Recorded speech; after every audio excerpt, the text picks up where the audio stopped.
First 5 minutes, I'm going to give you directions on what you're going to be observing, and then I'm going to ask you to only observe. Do not clap or raise questions or whatever, because this is an action learning group located in Uzbekistan. You have an observation list, and I'd like you to be observing the following things. First, I'm going to be serving as the action learning coach for this group. This is a group that has never experienced action learning before, don't know what it is, but they've been called in by Terry because he says, I need help, and you're the people that are available to help. So I'm going to be the coach to help this group. My role is to help this group become a great team, to develop their leadership skills, because they're working not only on this problem, but they're part of the organization. They got to develop their leadership skills.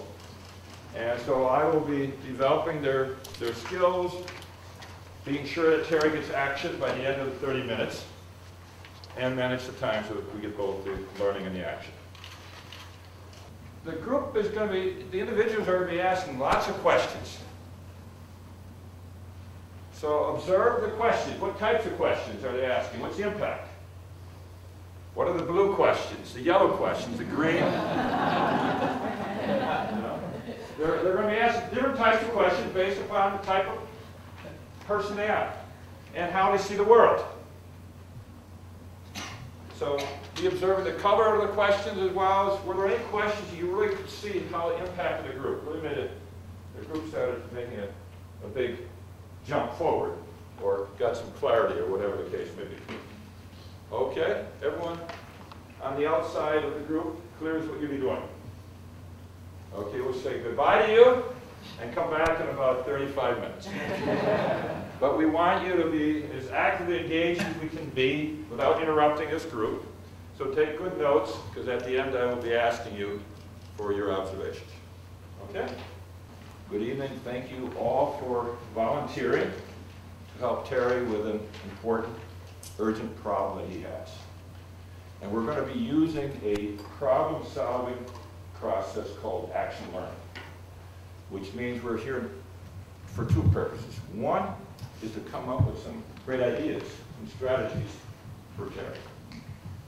And two, to develop our leadership skills and learn how to work as a team. So we have those both objectives in action learning. There is one ground rule in action learning. Statements can be made only in response to questions. So anyone can ask a question of anyone at any point. But when you do get a question, either if you have an answer, you respond to it and try to answer questions as concisely as you can. And the reasons why we use questions in action learning: one, it will help us be more creative. It will help us come up with better ideas. Two, it will keep us focused, because if you can only answer a question that's on the floor or ask a question, it keeps us focused and keeps it working together. Okay, so with that, would you be willing to go to the board here and put each person's name and the leadership skill that they would like to practice? Could you do that? Yep. So give this lady your name and the leadership skill that you would like to practice over the next 30 minutes. Yeah, my name is actually Terry, but many people call me Terry. Okay, good. Okay, good. And the leadership skill you like to practice? Yeah. Which leadership skill? Hopefully enable. Okay, to enable others. Okay, to enable others. He wants to enable others. Integrity. Okay.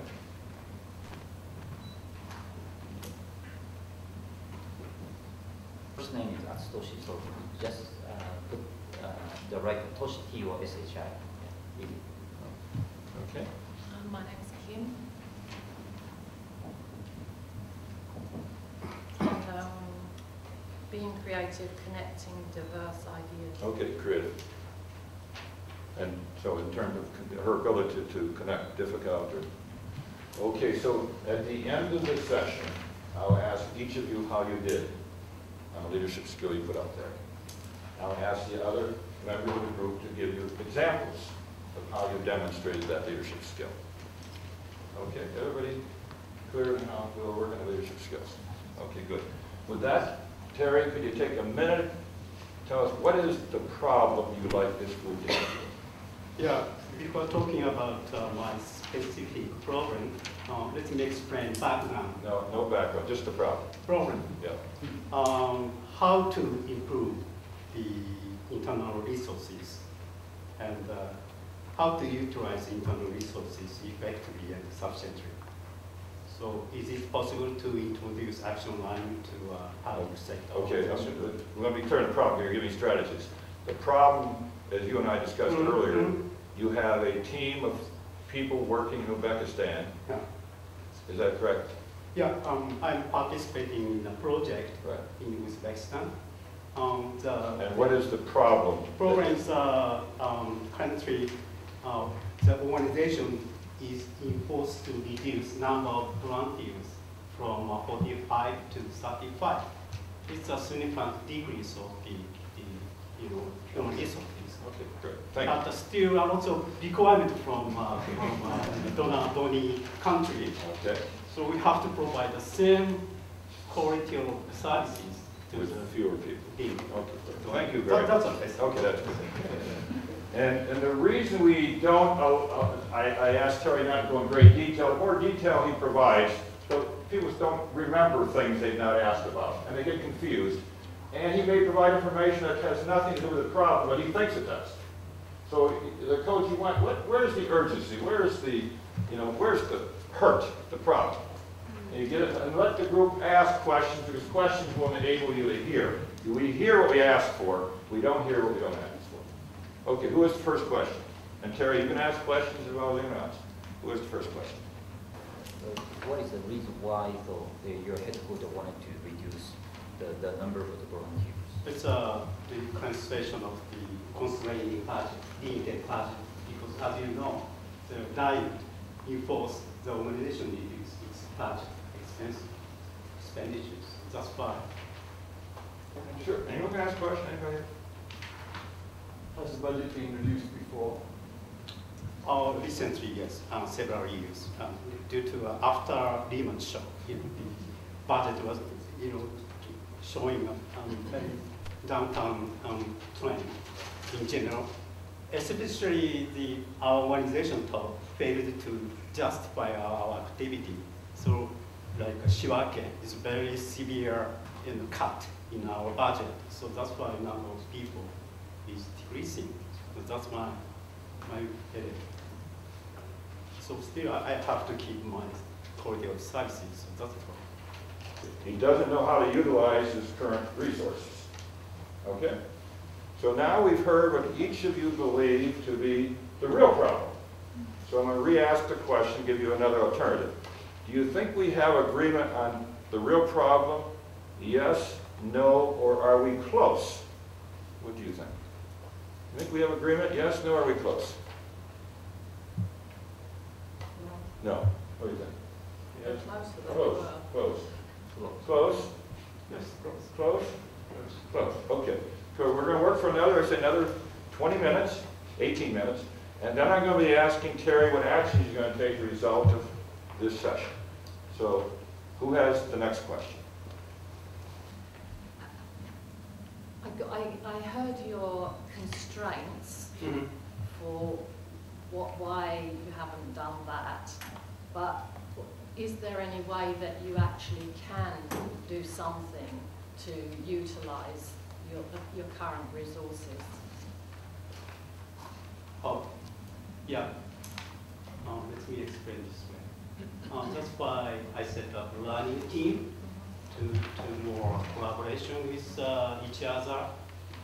That's why kind of a good way to solve the issue. I'm thinking now. It's kind of my very limited. Okay, one final question I ask each of you to write down. What is one or two things that you learned from this experience? Working with Terry's problem, how to utilize the limited resources you have, how we worked as a group, anything about leadership, anything that you learned, one or two things you learned over the past 45 minutes that you're going to be able to apply for the rest of your life, or tomorrow morning in your office. They're the same.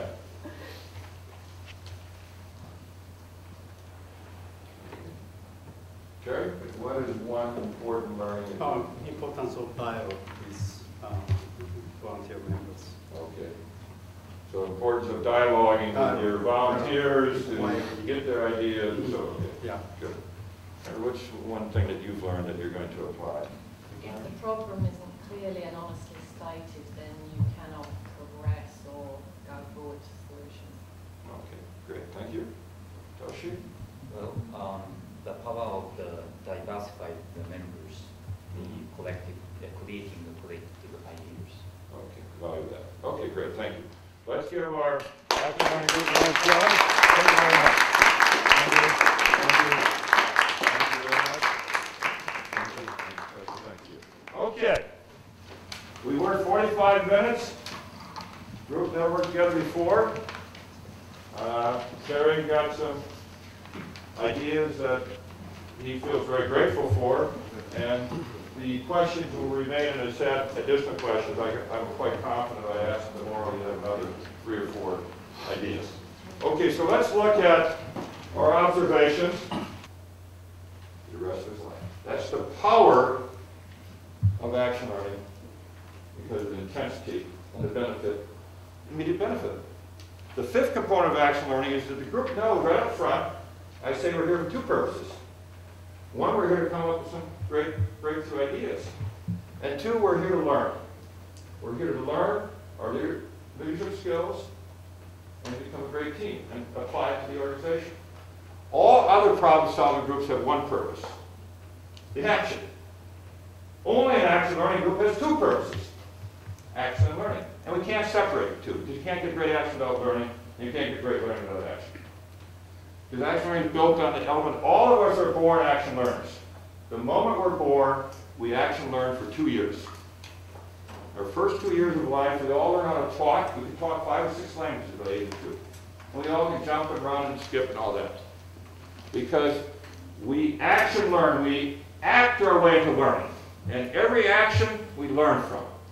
And everything we learn improves. So every sound the child makes, it learns how to make that sound better so eventually it can communicate. Or movement so it can eventually walk. Because the child does what action learning is. Action learning is really to act, reflect, learn, act, reflect, learn. Continuously improving it. And then what happens at the age of 3? When the child now, or 2, the child now can begin asking questions verbally.